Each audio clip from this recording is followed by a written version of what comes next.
Hello. Hi, everyone. Welcome to this session. First, I'd like to acknowledge the land that we're on and pay our respects to elders past and present, as well as the elders of any of the lands that this discussion might reach. So the three of us are in different places. I'm here streaming from the land of the Wurundjeri and Bunurong people of the Kulin Nations. Vivian is on Minjimba land, which is part of the Bundjalung Nation, and Jeanette is on the the land of the Tatangalong people in Gurnai Nation. So the three of us are all we're all full-time freelancers. That's a mouthful. And members of MEAA, which is the media union. And we all do a pretty wide range of stuff in sort of the media and publishing and arts and content industries. So rather than introducing us with our bios, I thought we could all introduce ourselves in terms of how our freelance mixed business works. So let's just get started. Vivian, what's the mix of work that makes up your livelihood? Yeah, hello everybody, and thanks Jinghua for getting us underway. As you said, I'm a full-time freelance writer. That's the main description I give myself, although I'll now accept freelance journalist as well if that comes my way. So I'm mainly a writer. My main love is doing feature stories for newspapers and magazines. So anything from first-person pieces through to news-related features. But that doesn't always pay the bills very well. So I'm doing more and more creative content and copywriting for businesses and organisations. And just new this year, I'm delving into, I guess, teaching and coaching. So I've developed my first workshop, doing my first coaching sessions and teaching. Awesome. Sounds like a really lovely mix. And Jeanette, how about you? What does that pie chart look like for you? Thank you very much, Jinghua. Yes, I'm a journalist. I came out of the newsroom quite a few years ago, and so I've been working for myself for 21 years, and in that time I've continued to be able to work as a journalist. I've also worked as a newspaper and magazine editor, and I also work in corporate communications, so with government and corporate clients, creating content for them. So that could be anything from proofreading or copy editing, CEOs communications, through to creating case studies based on how their products are being used, and creating scripts for advertising on TV and radio. And within the journalism space, I specialise in writing about agriculture and rural and regional issues and features. Yeah, awesome. So as for me, I would also probably describe myself as a freelance writer. I started off as a performance poet, which is pretty random, have moved more into journalism. So these days I do a mix of reporting for both TV and print, mainly on kind of China journalism and the arts. So two quite different things. I do arts criticism on books, TV and film for The Guardian, the Saturday paper, a few other places, essays and commentary for mostly literary type publications, a little bit of copywriting and editing and talks like this one, some mentoring, and also just random things that come up like catalogue essays for exhibitions and things like that. Yeah, so it's quite a nice and sometimes very strange mix of work. So Jeanette, you've been. I was going to say, isn't that mix part of the excitement of what we're doing? Absolutely, yeah. Because that's what I find. Yeah, definitely, it keeps it lively, and I think it makes it it's much more enjoyable when you've got a different job every day, of the week. Yeah, or even working for 3 clients in the one day. So it all depends on what you're being commissioned for, and and what kind of work comes your way. Yeah, for sure. So for you, Jeanette, you were working in-house as a journalist, and then you left the newsroom to freelance more than 20 years ago. Why did you start freelancing? Well, I'd actually moved with my then partner and family down to a very remote part of southeast Victoria, and there wasn't a great scope of work for someone of my skills and experience. So when I did exit the newsroom in 1999, I looked around and there wasn't a great deal of opportunity for me to be able to use those skills and experience down here. So I thought the best thing would be just to work for myself and garner some clients. And I must say I do have some very long-term clients that I work for, and we've adapted and modified over that time, because as you can imagine, in 1999, the internet was only, hadn't existed for very long. Mobile phones certainly didn't exist. And so when I was doing news and features for newspapers, I would go out, take the photos, write it, type up the story and put it in the post. If there are people listening who can actually believe that, I would put it in the post and then send it in. So, they would commission me to do some work. I would go out and do it and then put it in the post and send it off. And, compared to now, when I can live stream something that I'm actually attending, I can post photos to Insta, to Twitter, immediately, to put up results or provide an ongoing dialogue with people about whatever I'm actually covering at that particular time, is a huge difference, and requires the ability to actually want to learn new skills, adapt the way that you're working, and simply embrace technology and change. And really that's what writing is about, because for me, writing is about storytelling, and storytelling is not just about putting words on paper. It's multifaceted, and and it's really exciting that these days we have that opportunity to be multifaceted storytellers and to create content in a whole multitude of ways, and to really think about it and think about how you can value add that for a client, and how you can then be able to produce that content for a client. So it's not just a one-way street. It's certainly a two-part dialogue, and it can even be three-part, because you've got an audience out there who are interested in what you're doing, and if you're engaging with them, on behalf of the client and behalf of the story as well, and they feel that they're a part of that. Yeah, that three-part dialogue definitely is so valuable. And I think as a freelancer, sometimes you have more direct access to your audience, which is something I really appreciate. I should just mention also, actually, that people can send us questions at any time. So just type them into YouTube. And Alice from Emerging Writers Festival will send them through to us. But yeah, so we'll have a lot of time for questions at the end. So send as many as you like. But yeah, we'll just keep chatting for the meantime. So Vivian, for you, why did you choose to start freelancing? And also, what do you love about it? So unlike Jeanette, I've only been freelancing for 6 years. And in many ways, I'm an accidental freelancer.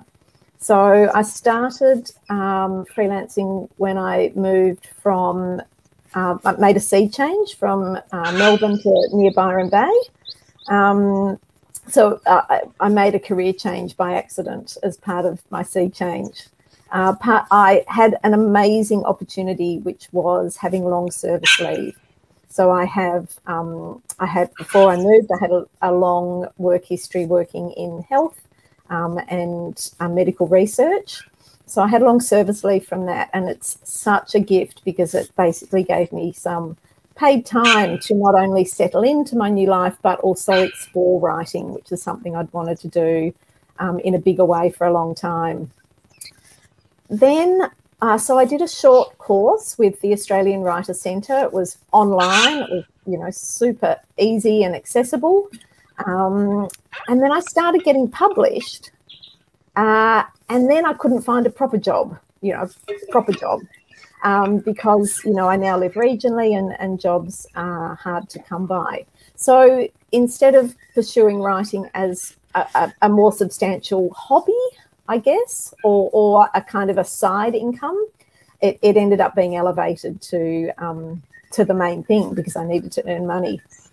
But I do love it. I love freelancing. The main thing I love is my ability to control my time. Now, that's only to a certain extent. A deadline is a deadline. And if you have multiple deadlines, you know, you're not totally in control of your time by any means. But, you know, for example, middle of last week, the weather here was gorgeous. So I went for a swim in the middle of the day. You know, I could do that because I didn't have a deadline and I didn't have an employer, you know, frowning down at me. And so I love the work-life balance that freelancing can offer. But I guess I really want to stress within that work-life balance only works for me if I have enough work. So when I have enough work on, the balance is beautiful. Partly because I can create the time for leisure and family and everything else. It's when I don't have enough work on that it's actually really easy for that balance to slip, which seems a bit odd. I actually end up with less leisure and family time because the stress and the despair that comes when you don't have enough work, along with that kind of never-ending quest to get some more work, can actually really tip the balance. So actually having enough work is needed for me to get that balance right. Yeah, absolutely. Because there's no one to set those boundaries for you. Oh, sorry, Jeanette, you go. Yeah, I was going to say, I think that's a really important point to bring up, Vivian, because the anxiety and stress, when we know that, you know, there will be clients providing us with work, but it's not coming in, or it's not coming in according to when we need it to happen, because, you know, there's so many variables and so many issues that can be involved.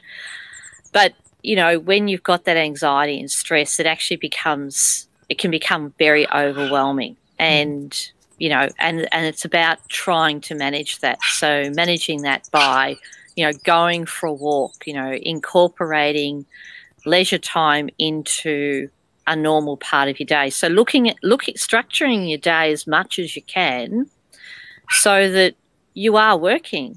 So then you can actually have time off as well. And like Vivian, you know, I went swimming last week, even though, you know, it's probably about 4 degrees. I'm a bit of, you know, I'm a bit into open water swimming, and at the moment my chilblains are giving me a bit of a caning. But you know, going for regular walks. If you're feeling, just identifying and being self-reflective about how you feel, so that you know that your anxiety is rising. You know that your stress is becoming a situation that is actually impacting on you in a negative sense. And that can vary day to day, so that you then go, okay, you know, I know what's wrong. So what I need to do is I need to go put the mat out, do some yoga. I need to, you know, phone a friend, make some time to catch up with somebody. I need to go for a swim. I need to go for a walk or a bike ride, or I need to go, you know, whatever rocks your boat, basically. You know, pull the guitar out, the flute, you know, the saxophone. In an environment like this, particularly if you're living rurally, you know, you've got a lot of advantages to being able to say, you know, if you do have a sax, go outside in the sunshine like I am today, you know, totally rugged up, got the gloves on too, people, and yeah, rip the sax out, you know, do things like that. Join the birds, someone over the hill, you know, which there has been at times, you know, banging away on their drums, and it comes over the hill and up the valley to me, I go, hey, that's pretty cool. You know, I'm glad that person is out there making a bit of music. Yeah, so it comes back to managing your day and thinking of yourself as, I'm employed, and how would I advise somebody else who is anxious and stressful in my workplace, and apply that to me. Yeah, absolutely. I think for me as well, it's both having control over your that's time. That's another way of getting some stress out of yourself. Yeah. Yeah, so many different things you can do. I think for me, having control over my time is really important. Another thing that freelancing really helps. Yeah, sorry, you keep coming through late.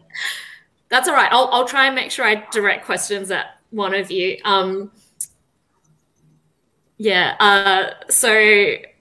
think having the creative control that comes with freelancing is really important to me as well. That's a big part of why I do it, being able to both manage your time and your work-life balance, but also being able to choose, you know, projects, and to do projects that are, I think, outside of the scope of any job. Like for me, part of why I started freelancing was, you know, in response to dealing with sort of racism and transphobia and other issues that I experience in workplaces. But also now I think I can't imagine a dream job that replaces this one, where I would have the same variety of work, where I would have the independence to pursue, you know, stories that are maybe outside of the scope of any one position, you know, because I think it's very rare to be able to have the kind of mix that we all appreciate about freelancing in any kind of employee position, and to have the mix of, you know, at the moment I do podcasting, I do TV, I do arts criticism, essays, like such different forms as well as topics. And I think I would have a hard time convincing any publication or editor to, you know, give me that kind of freedom. So that's really lovely. And not being tied to a single institution is really nice as well. It gives you more authorship, I think. In terms of how you've built it. Sorry. Yeah, sorry, Jinghua. I think too, it's not just about whether you're working for somebody else, because I think people can actually structure their you know, their individual workplaces and their workforces and their time this way. I think it's about recognizing that for quite a few years now we've been working in a gig economy, and that's not going to go away. That's just going to increase. And I think the pandemic has really illustrated this point, that people can work across a wide range of workspaces without necessarily having their time supervised minute by minute, micromanaged within a workplace. It's not necessary to have 100 people in the one space, basically bums on seats, and micromanaged to be effective in that output.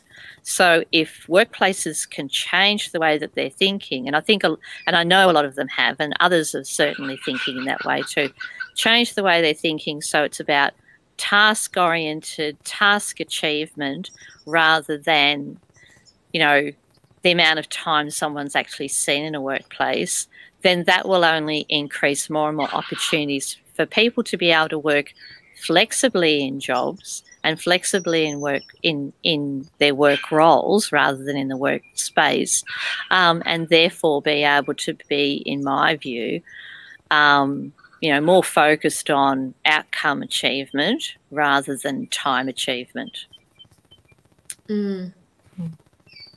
Yeah, for sure. In terms of how you've built up your business into a business, how did you do that, Vivian? I think you said before that you started with one main publication. So how's that grown? Yeah, so before I made my seed change, I had been published on a paid basis, but it was by the one publication. So it was a publication I had read for years. I knew it inside and out, and I contributed a number of first-person stories to that. For those who are old enough to remember, that were the Child magazines, Melbourne's Child, Sydney's Child. But I guess, at that stage, I very much saw it as a hobby, and the income was very nice, but it was a very occasional bonus. So, so I guess once I realised I wasn't going to get an employment job up here and that I needed to boost my freelancing, I guess I started off by just going more broadly with the publications I was pitching to. Ones that I didn't really know very well and had to go and research them. And then, once I was getting some byline success, but the income wasn't really matching that, I then kind of accidentally started doing content and copywriting.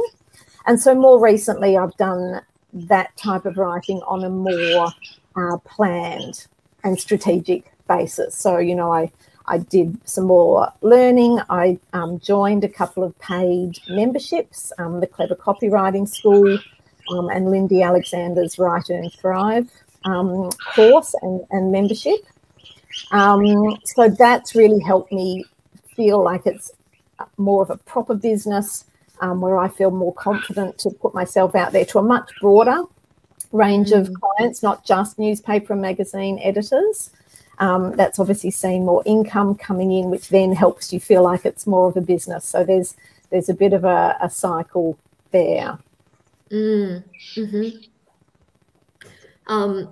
Yeah, for me, I think I freelanced while working part-time for a while. So I was able to build it up slowly without having to fully rely on it, which was gave me a little bit of peace of mind, I guess, because so then by the time I went to it, I already had, kind of both clients and bylines, but sort of, I think since then, have had a combination of things I've deliberately moved towards, and then other things that have just come up as, people reaching out. And so I think that word of mouth has been really important, and part of that is sort of just building a reputation. But I think really there's no trick to it. It is just, if you deliver, hopefully people notice and want to, hire you for more jobs and commission you for more work and pass your name on to others. And I think, I've come up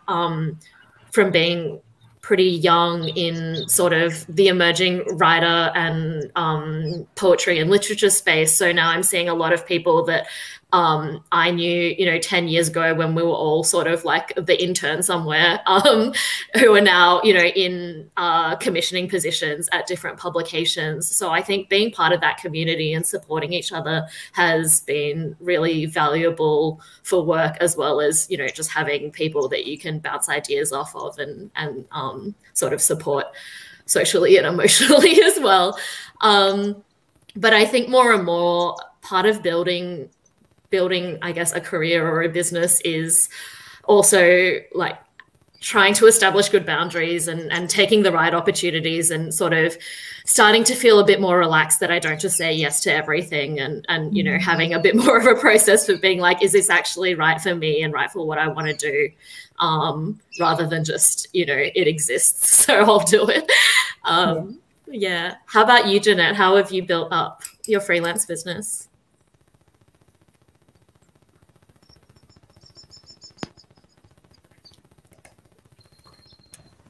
Sorry, I might just type this because I'm not sure if you can hear me or if it's still delayed.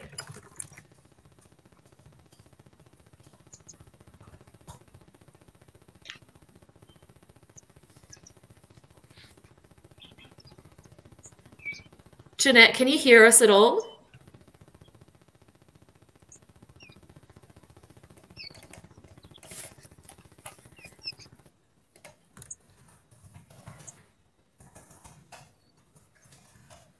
I'm not sure if the sound's just cut out. Yeah, we might just go to another question. Yeah, so we sorry, had it one all from... got a bit scrambled there, Jinghua. Hopefully only at my end. Okay, you're coming through now. Can you hear me?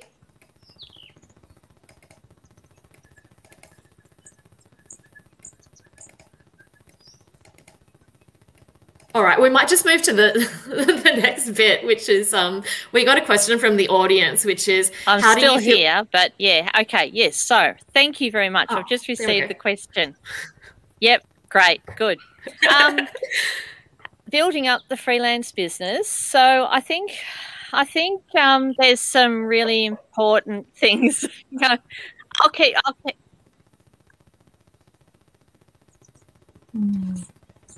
Oh, you can hear me now. Okay. So building up the freelance business is I think there's some really important things to think about when you've decided you're going to work for yourself. And they're tenets that I hold really, really importantly. So producing quality content, it's about making sure that you're actually producing quality content, that you produce the content that you've been commissioned to produce. So hitting the brief basically is how we term it in the industry. Hitting the brief, not deciding you're going to write something different to what the brief actually requests you to write. Having a good relationship and an open channel relationship with the editor that has commissioned you to do the work, or the client that's commissioned you to do the work. Being proactive about if there are any issues, hold-ups, roadblocks to achieving that. That may be anything from you're going through an emotional crisis or a personal crisis to an interviewee isn't available because, because when they originally agreed to, say, do an interview, in the time that might have been a couple of months before you were actually commissioned to do the work, and now suddenly they're in Germany at a conference, or they're in Bangladesh, and that makes them difficult to get hold of, and you've really got to make an effort. You just don't go, okay, there's a bit of a roadblock in this, and I'm just not going to let the client know, because that's your responsibility, is to say either yes, I can do the work, or no, I can't do the work. And yes, I can do the work, that there are some issues around it. The interviewee is difficult to get hold of, or and it can be also, like I always see them as an opportunity to have really positive dialogue with the client, whether it's an editor or, or a government or corporate client, is, keep those channels open. So again, comes back to, you've got a deadline, so make sure you do the work to deadline. If there's a problem, get in touch as early as possible to the person that's commissioned you to do the work, to tell them why there would be an issue with that deadline.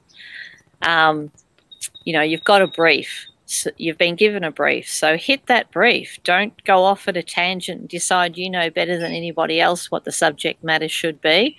You're being asked to write, to a subject in a certain way. You do that. Is there a style guide? There's always a style guide. So the first time someone contacts you and says, "Can you do this work for me?" you come back. My standard responses are, what's the deadline? What's the word count? What's the style guide? Because all kinds of different publications have all kinds of different style guides, not just within Australia, but outside of Australia as well. So you certainly don't want to be, say, writing to in a passive voice if you've got to write in an active voice. So all kinds of stuff like that are all part of the basic, requirements for working as a writer. And it doesn't matter whether you're working as a writer for an agency or for a newspaper or a magazine or, a TV studio, or, you know, or a research facility. These are all the kind of things you need to be aware of. Well, actually, yeah, on that, while we're talking about the difference between different kinds of writing, our first question from the audience is, how do you feel about what seems to be the interchangeability of freelance writer and freelance journalist in the eyes of many? And has it become more blurred? Do you want to answer that first, Vivian? Yeah, probably question probably came from when I introduced myself. So yeah. I, unlike Jeanette, I've never worked in the newsroom. I've never been employed as, you know, substantially as a writer. So I very much started calling myself a freelance writer.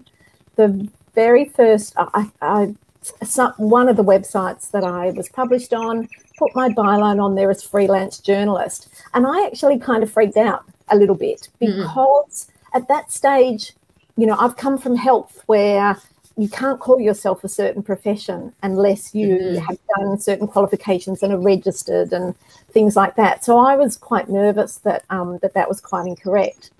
But I researched it and discovered that there is no set qualification to be a journalist. There is no membership. You can choose to be a member of MEAA or various other things, but that's what you call yourself is not contingent on that. You don't have to have been to journalism school to call yourself a journalist. So I still introduce myself as a writer, but if someone calls me a journalist, and particularly when I'm doing, you know, writing for a newspaper, when I'm doing a news-related feature, in some ways that makes more sense anyway. So I'm much more relaxed now, and will go with whatever seems relevant. Yeah. How about you, Jeanette? Oh, that's a big question, Jinghua. And I think a lot of it is actually housed around public expectations and professional accountability, and even legal ramifications of the difference between calling yourself a journalist and calling yourself a writer. So, you know, I became a member of the Australian Journalists Association as soon as I hit the newsroom as a cadet, because I worked in a unionised workplace, and the AJA, you know, articulated into Media Entertainment and Arts Alliance, you know, several years later. But as journalists, we have a code of conduct. You know, a lot of people actually find it really astonishing that we have a code of conduct, but we do. It's actually formulated by the industry, and it's something that we sign on to agree to abide by with, and it holds us to a level of accountability and integrity. We're also, you know, covered by the communications legislation, communications and media legislation, and that means we've got some really strong legal accountability around the job that we do.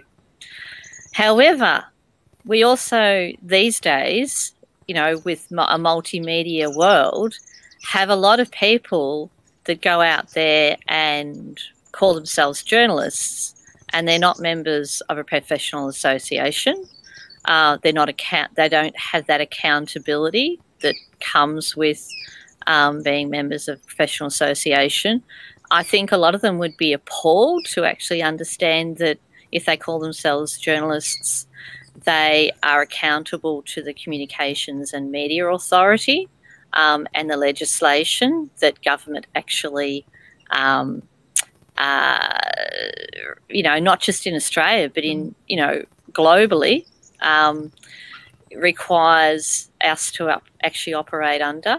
And that, you know, but that legislation also protects the people that we interview and that we speak on behalf of, and that we, you know, channel very important stories and investigate very important issues around. So, you know, if for instance we're interviewing a whistleblower, and I've done that a couple of times in my career, that legislation protects them.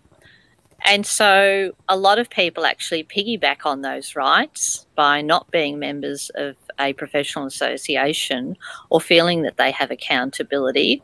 And to be honest, I wish that they would actually call themselves something different. Because if they're not prepared to actually hold themselves to the same rigour that we're actually held to by the public and by law, then they should just call themselves, then they should call themselves something that doesn't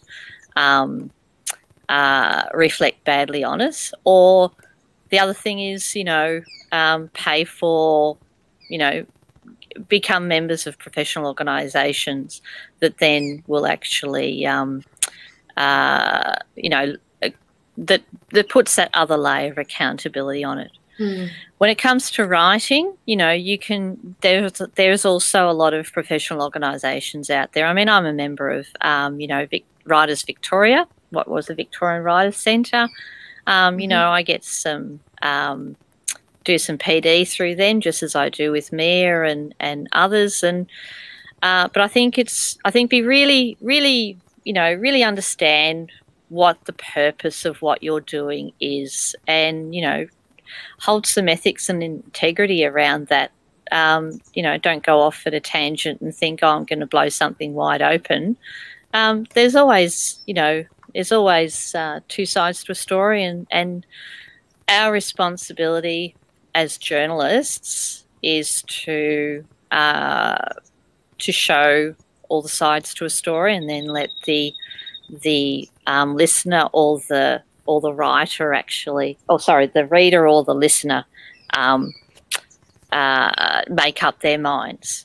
Whereas, that may not necessarily be what writers do. Writers across the whole tangent. I do technical writing, I do non-fiction writing, and even with non-fiction writing, there is some personal interpretation. But with creative writing, obviously, there is a whole heap of, creative interpretation around anything. The same with poetry. All right, we might move to the that's all very creative. Whereas technical writing isn't. Yeah. I think this is definitely something we could speak on for hours. I think there's a lot I want to share about how that, sometimes those distinctions are really important because they come with a code of ethics, but then also they are used by, for instance, authoritarian governments to shut down, yes. to censor journalism. So it's really a minefield, and there's a lot we could say about how the code of ethics for journalism has evolved in Australia and internationally as well. But there's a lot to cover, and we might chat about it a bit more on Twitter later if people are open to that. But the next question we have from and I'd love to learn about that from your perspective too, Jinghua, because I think that's really important. Yeah, it definitely gets complicated internationally, how those sort of definitions play out. But yeah, then the next question we have from the audience is, what do the panelists believe is a livable wage when it comes to their freelancing? And I would add to that, how do you set your rates yourself? Do you want to go first, Vivian? Yeah, I'll come to the livable wage question because I think that's a fabulous question. But in terms of my rates, I do a mix of per word, per hour, per piece, or per project. Now, there's obviously links between all of those because in the end, you actually get paid an amount of money. So MEAA, the Media, Entertainment and Arts Alliance, in their rate recommendations, they recommend 93 cents a word. It's a very specific rate. I don't exactly know how they came up with that. I think that's a fantastic aim. However, I don't actually know whether I've ever been paid that. I've certainly been paid 80 cents a word, maybe even 90 cents a word, but maybe not 93. However, with some of my content writing, even though it's not, it's not 93 cents or $1 a word, I have certainly on a time tracking basis earned well over $100 an hour, which I think is pretty good. However, that's only the hours I'm actually writing, not all the hours. So that's not 30 or 40 hours a week on $150 an hour. That's just for that project once I've got stuck into it. For media work, writing for newspapers and magazines, my experience is that generally the editors set the rate And unless you're, you're particularly well known, you probably haven't got any room to negotiate. And that's where, often that's either a per word or per piece. Sometimes it can seem okay at the outset, like, $400 for this piece. The trouble for me comes then is what that works out to on an hourly rate. So particularly for feature stories, if I've pitched the story, the ideas are very close to my heart often. So I'm not just going to do a really good job. I'm going to put as much as possible into it to realise this idea. So for that $400, it might end up being, 20 or more hours, maybe, not in a run, but maybe over a couple of weeks. So, when you do the maths on an hourly rate, that really doesn't work out very well. For content writing, I've moved more towards doing a per project rate. And I feel like there's a little bit of magic wand waving in organising a project rate. It's kind of like a little dash of how many hours I think it's going to take. And then there's a big splash of what I think it's worth to the client, because that's another way to think about it. And then I kind of do a bit of, magic and, work out what I think the rate is.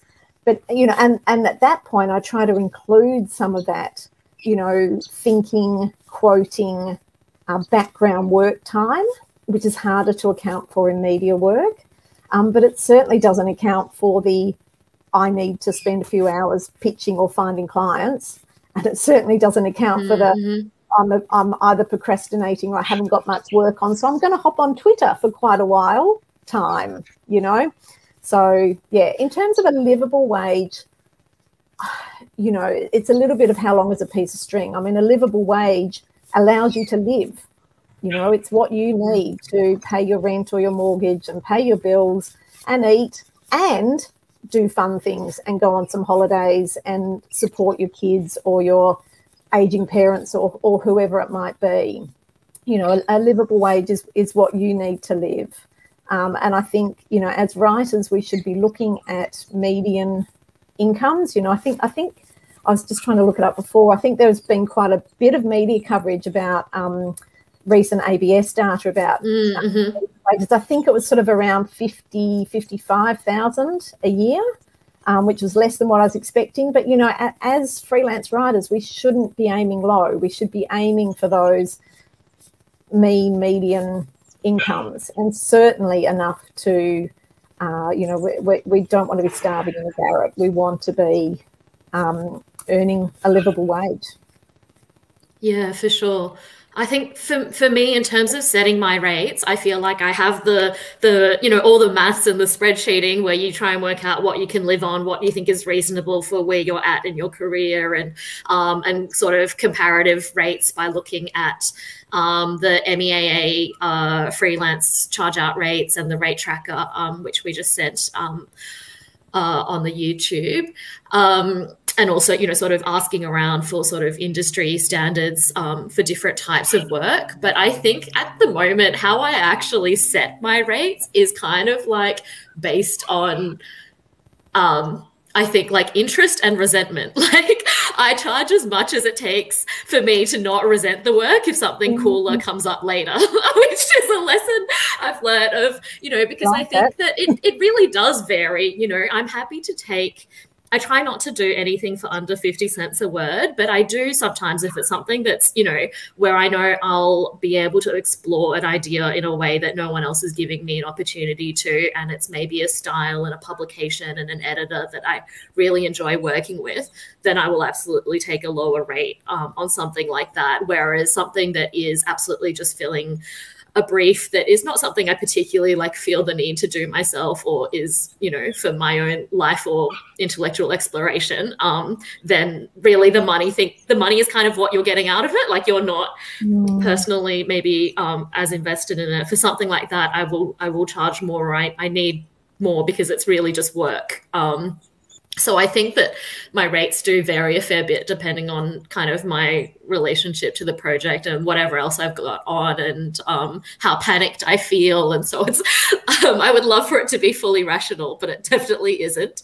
How about you, Jeanette? How do you work out a livable wage and also set your rates?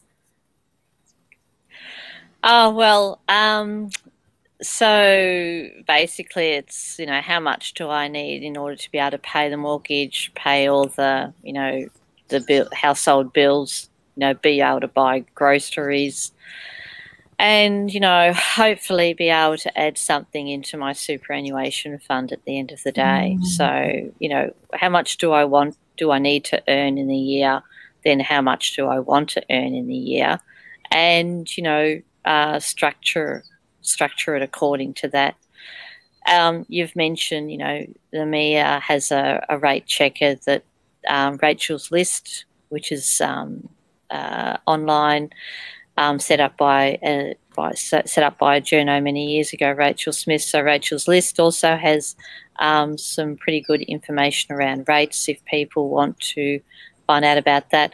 You know, there's a lot of online, particularly on Facebook, there's a lot of groups that work, you know, for people that work in content creation, whether it's journalists, whether it's editors, you know, storytellers of one form or another, photographers, camos, sorry for people that aren't in the industry, camera operators, producers. You know, there's Facebook sites bringing together people either nationally or internationally, where we actually talk about rates in there. We talk about working conditions, you know, provide advice. People are very open with that, and I think it's important to do that kind of networking so that you feel comfortable about the kind of rates that you're either being paid or being charged. And I think that's the bottom line when it comes to running your own business.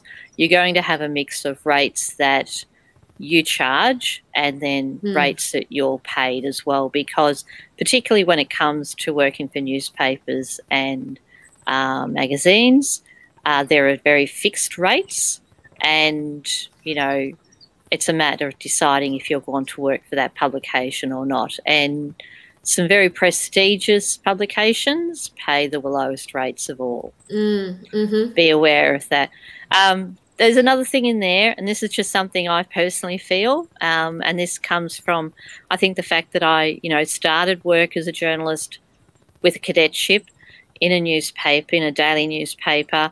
You earned a byline. So you really had to do exceptional work in order to get a byline. Otherwise, it was just, you know, you just didn't get it. And if you got the first, I don't think any of us have ever that grew up in that space have ever forgot the thrill of the first byline we got, you know.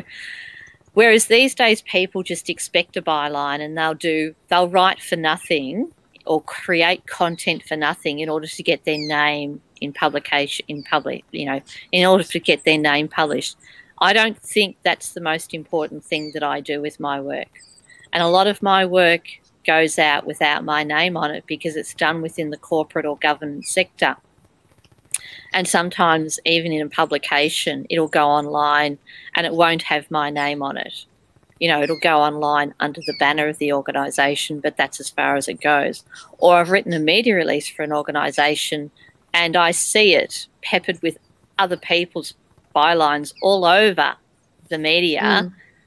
So, you know, you can't have an ego when you want to write, basically. I mean, a lot of people probably do think that they should have an ego, and they carry an ego, but don't have an ego, because the first thing you'll find is if you think every word you've crafted is gold, and then you see whatever you've written in print and it's not every word you've crafted, you don't want to carry your ego into that. I do this job because I do this work because I am very talented at it, and I get a lot of satisfaction, an enormous amount of privilege out of telling other people's stories. and being trusted to do that, not only by the interviewees, but by the people that are commissioning me to do the content, you know. And that is, and I cannot stress how absolutely privileged, it makes my heart swell to feel that privilege and that trust. Getting a byline is just a bonus. Getting a byline is nowhere near the top of the list of reasons for why I do this job. Getting paid is certainly well up there. And my advice is don't do work unless you've already received a commission for it. Because otherwise you're just working for nothing. You're doing it as a hobby. If you want to actually work, then get a commission first, then do the work. Certainly do a bit of research so that when you make a pitch to an editor or you go to a corporate client and say that, you know, you've got this skill that you can offer to them and this is how you can offer it, you know, make sure you know what the package is that you can offer so that it's credible, you know, so that that pitch that you're making actually is worthwhile to them. But don't do all the research and don't do all the writing or the content creation before you've got that commission. I would say I think that's true for journalism and for content. I think it's different if you're thinking about, say, writing a book, and so you should or making a documentary film. That's a valuable skill. Sorry, we're overlapping a little bit. Yeah, or yeah, basically, I'll stop now. But that's where I go with that. Yeah, I would say I agree with that for journalism and content creation, where usually not only would I start working once I've got the commission locked in, because then you're getting paid, but also because the way you write something differs depending on the audience and the editor. So if you end up taking it somewhere else, that's going to change the way you work, and having that relationship with the editor and knowing what you're both trying to achieve from the beginning is important. But I think if you're talking about creative work, if you're talking about fiction or a bigger project like a book or a documentary film or something like that, then that's a bit different, because there's an amount of vision or like proof of concept that you need to be able to offer that's more so than I guess pitching a feature or something like that. And also if you're pitching to grants, if you're applying for grants, that process is like quite different from when you're just pitching to an editor. So there's quite a lot of different ways of working across these industries, and different processes for being funded or getting paid, where you're either working with an institution or you can be developing quite a lot of something sort of independently and then working with funding bodies like, say, the Australia Council. Or Vivian, you go. Oh, no, sorry, only for when you were finished. But yeah, I just wanted to, I agree with all of that. Yeah. And I wanted to add that I would encourage people not to accept a byline in place of decent pay. So yes, getting your byline in the paper, as you know, as Jeanette says, it's a real thrill, and if you've really earned it by doing fantastic work, it's an even greater thrill. But I think at the moment we're at risk of people accepting bylines in the place of decent pay, and I think that's a real problem with our industry. You know, this idea of writing for exposure is something that hopefully is nearly over, because that doesn't contribute to your living wage at all. And, you know, that's what, you know, so the three of us are members of MEAA. Jeanette and I are part of MEAA's freelance committee, and we're working together to, you know, it's going to be a slow process, but working together, you know, trying to bring freelancers together rather than having everyone working this out on their own.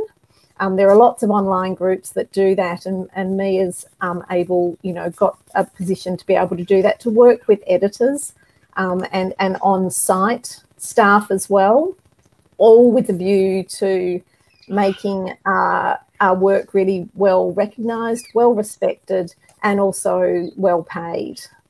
And so before we finish, I'd love to put the call out Jinghua, for people to complete MEAA's current survey, which is really trying to capture a picture of what people, freelancers, are currently experiencing and working, as well as sort of ideals in the industry.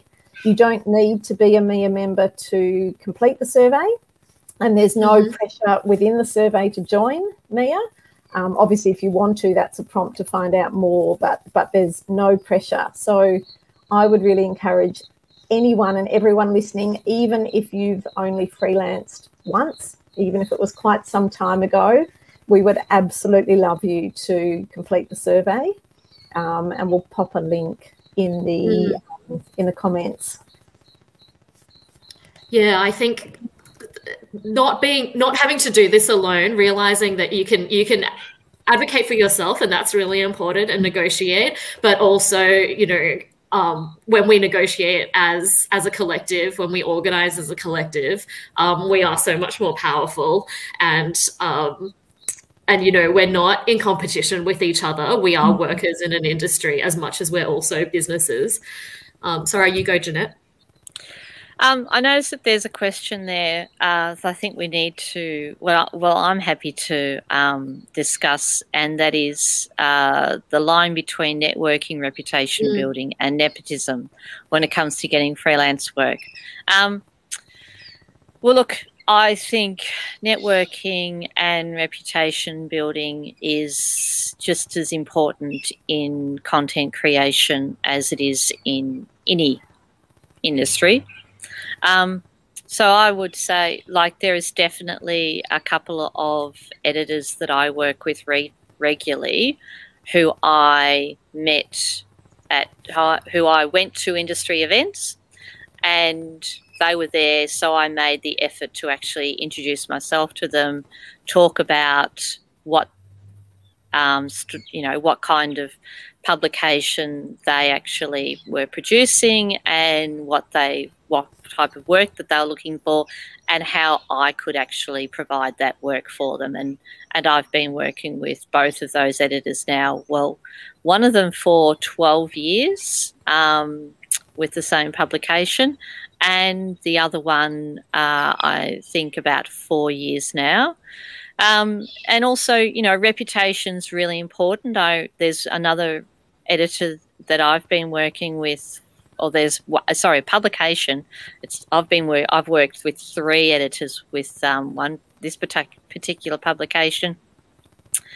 So I've been writing for this publication, you know, every month basically for 12 years, and the original reach out was from the editor, that editor 3 editors ago, who phoned me and said another journalist had recommended me. So, you know, and that's where I've also gained a lot of my corporate and government work, is because somebody else has recommended me, and, you know, recommended me highly. So never say that kind of networking will not help you, because it will, particularly if you know the kind of work that you want to be able to create, and you go clearly with that message of where you can fit into that organisation. In terms of nepotism, I do think it's an issue in this industry, as in every other industry. I mean, I guess the things that I would like to see are, you know, I would like to see positions advertised more often. So often things are just sort of not really advertised, or that they're already allocated to someone. I would like to see, you know, as much transparency and sort of rigor as possible. I would like to see positions advertised with a salary attached. I think transparency about things like that goes such a long way to promoting diversity in any industry, and to ensuring, you know, that people are paid fairly, and all of that. But they're very much things we need to organize for as an industry. And I think, you know, on your own, if someone recommends you for a job or for, you know, a commission, that's you can't really resist it on that level. Like, it's a thing that I think nepotism is a thing that, you know, we have to deal with systemically. We're pretty much at the end of the session. I was just going to say, I think the difference between nepotism and is, yes, somebody can be asked to do a job because they are related to or the child of such and such, but they still have to prove themselves. And to be able to actually keep producing that quality content consistently every single day, irrespective of how you are personally feeling, to actually have those really good networking skills so you are known to be able to get the interviews, to be able to get the research, to be able to get whatever is required for that commission. That requires consistency day after day after day. And nepotism is not going to prove that unless you are actually able to hit that mark day after day, produce that quality work, produce it to deadline, produce what is actually required by the person commissioning it. Yeah, you can't do that if you're just a fly-by-night, basically. We've basically reached the end of the session. So thank you so much, Vivian and Jeanette, for your time today. And also, all three of us are on Twitter. All of our Twitter links are on the event page. So we're happy to keep chatting. I know there's a couple of questions we didn't get to. And also, there's a lot of different things you can get involved with. We've sent a bunch of resources, links to groups, different campaigns that MEAA are doing and other writers groups are doing in the comments. So you should be able to see those, and we can keep the conversation going online as well. Thanks so much.